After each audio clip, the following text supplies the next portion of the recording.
Welcome to the world of exploration. Welcome to the world of learning. Let's start learning. Let's start exploring.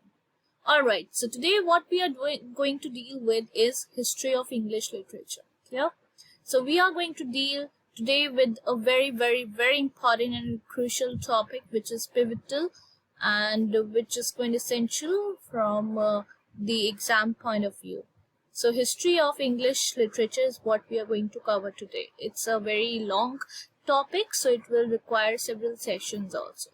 Clear? So let's begin. So history of English literature starts with the emergence of English language. Clear? It's obvious that whenever we talk about history of English literature, it will definitely start with the emergence of English language. Like any other language, English language has gone through different periods of evolution. So whenever we talk about any language or any particular language, we talk about the different time periods, the different periods of evolution, right? Whether it be any sort of language, whether it be Hindi, whether it be Sanskrit, whether it be French, whether it be English, whether it be Japanese, it has undergone several layers of evolution. It evolved over centuries and made a very rapid transformation in its form. English literature that we have in the modern era is very different from the Chaucerian period. So the English that we get to see, the vocabulary, the syntax, the repertoire that we get to see is very different today. If we talk about today's modern era, and we compare today's modern era with the Chaucerian period, it is very different to what it was initially. Clear? Then how it transformed, how it metamorphosed over the time, and what terms were allotted to different periods. We will have a detailed study period wise. So we are going to study period wise. We are going to have a detailed study period wise. The main literary periods, name of literary eras or the epochs in history of English literature are as follows. We get to see pre-Chaucerian period, then the age of Chaucer comes in, which is a very important period. Then we get to see from Chaucer to Tottel's Miscellany, then the Renaissance, the age of Shakespeare, clear? Then the Puritan age. Then we get to see the age of Dryden, Augustan literature, the age of, which is also known as the age of Pope, then the age of Johnson, then the age of Wordsworth, then the Victorian age. Clear? Now let's begin. Let me just drag it down so that it becomes clearer to you people. Is it visible now? I hope it is visible. Yes. Let's start. Alright. Yes, let's start off. So now we are going to begin with the pre-Chaucerian period. Clear? Pre-Chaucerian literature is the literature written before the period of Chaucer. That's why it is called pre-Chaucerian period. That's why pre has been used. Clear? That means that we are referring to the period before the period of Chaucer. This period has a significant place in history. So this has a significant place in history of English literature. The two major periods the literature of the time comprises of are Anglo-Saxon and Anglo-Norman. Clear? So you can I'll highlight it. Anglo-Saxon and Anglo-Norman are the two important time periods. Now we are going to begin with Anglo-Saxon period. Clear? History of English literature normally starts with the Anglo-Saxon period. The English literature written during Anglo-Saxon period in the Old English literature, this literary period was of 600 years. Old English literature includes works of diverse genres like chronicles, sermons, heroic poetry, translations of Bible, hagiography, legal writings, riddles, and many more. Very important. 400 total manuscripts have survived from this period and are of special interest. The compilation of the manuscripts of poetry from the Anglo-Saxon period is in these four major manuscripts: the Exeter book, the Junius manuscript, and the Vercelli book, and the Beowulf manuscript. The most notable manuscript from prose is Anglo-Saxon Chronicle, which is a historical record. Prominent writers from this literary period include Alfred the Great,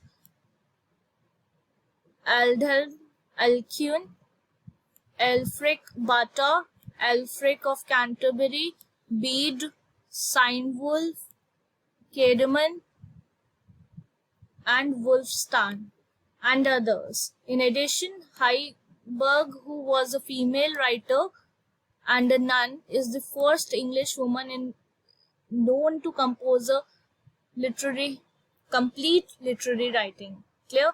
Then we move on to the Anglo-Norman period. So after Anglo-Saxon period, which was there in 450 to 1066, we move on to the Anglo-Norman period.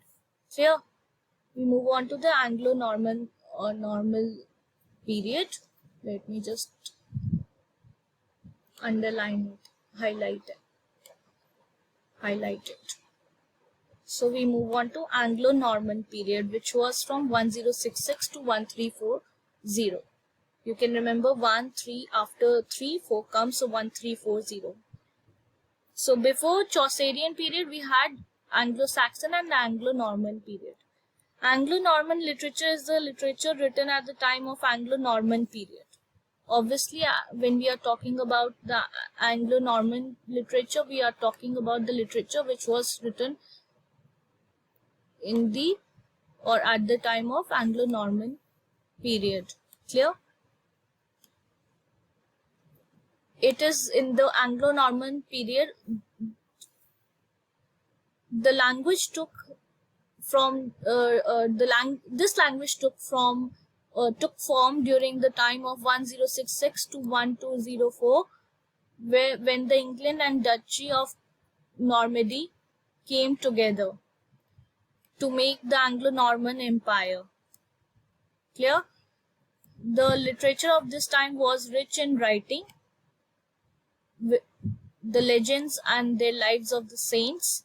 It also included epic poetry, very important part to remember, romance poetry, lyric poetry, fables, fabliaux, writings on history, hagiography, religious tales, didactic literature, drama, satire, etc. The most famous manuscripts from this period include Brut, the Owl and the Nightingale, the Ormulum, Arthur and Merlin, Tristan and Isolde, L'Age Gageure, Anglo-Norman Sermon, Voyage de Saint Brandon, Piers Plowman, Roman de Renat, etc. Prominent writers from this literary period include Layman, Layamon, Robert Becket, Geoffrey of Monmouth, Beryl Thomas, Nicole Bozan, and others. Let me just drag it down so that you get a better understanding of it. Now we move on to the age of Chaucer. Now comes the Chaucerian age, clear? Which is from 1340 to 1400. So the age of Chaucer is considered a period of major development in history of English literature. Clear? Very important point. It was the start of new English language and literature. Geoffrey Chaucer was a poet and an author of English language. In his brief life of 57 years, he contributed significantly in the development of English. Clear? For this reason, he has the title of Father of English Literature. So he was also referred to as the father of English literature. The Canterbury Tales is his most prominent work. The Canterbury Tales is his most prominent work. The age of Chaucer faced various religious, social, political challenges, and this age marked various and faced, very important again, this age faced a lot of religious, social, political challenges. The churches which used to have authority were corrupted, and people were starting to go against the commands of the church. Now what do we get to see? We were talking about the religious, about the social and political challenges. Now this was one of the challenges that we get to see, that how the churches which used to have authority, so they possessed all the authority, now were corrupted, and people were starting to go against the commands of the church, the norms of the church. People started to think more openly and without the restrictions of church, and hence their writing style changed too. So people started to think more openly without any sort of restriction of the church. Hence their writing style changed too. Their way of writing also changed because their lifestyle has changed. Their lifestyles had changed. The theme of writings was moving from romance and fables to more humanistic. Now, the theme of the writings had also changed. It had moved from romance and fables. Earlier, romance and fables were the norm, but now they had moved to more humanistic version. There were no drama. There were no dramas and novels written in that time. So there were no dramas and novels in that time. In the Chaucerian time, there were no novels and there were no dramas. Prose and poetry were getting more importance. So what was getting more importance? Prose and poetry was getting more importance. So when we talk about prose, when we talk about poetry, that was the norm of this Chaucerian age. That marked Chaucerian period. The most famous works from the age of Chaucer include the Book of the Duchess, the House of Fame, the Legend of Good Women, and Troilus and Cressida. Chaucer's book treatise on the astrolabe has technical writing which shows that he was good at science too, as he was in English literature. Other main authors of the age of Chaucer are William Langland, John Gower, Giovanni Boccaccio, and Trevisa. These are the other major works of Chaucer's period. Piers Plowman, Confessio Amantis, Decameron, Vox Clementis, The Knight's Tale, Famous Women. Though the age of Chaucer was a short period, it made a great impact on English literature, and it had changed the direction completely. It laid the basis of modern English language and literature. Clear? I hope it's clear. Then we move on to the next period, that is from Chaucer to Tortel's Miscellany.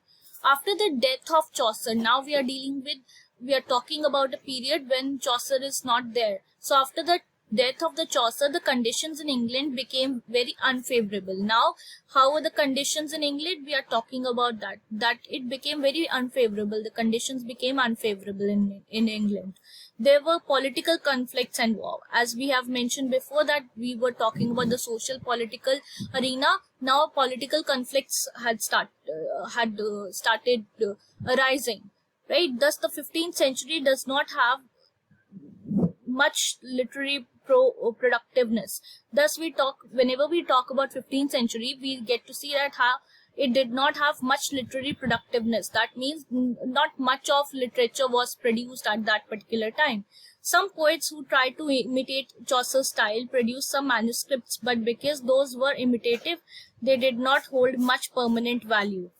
From these people, the most prominent were Thomas Occleve,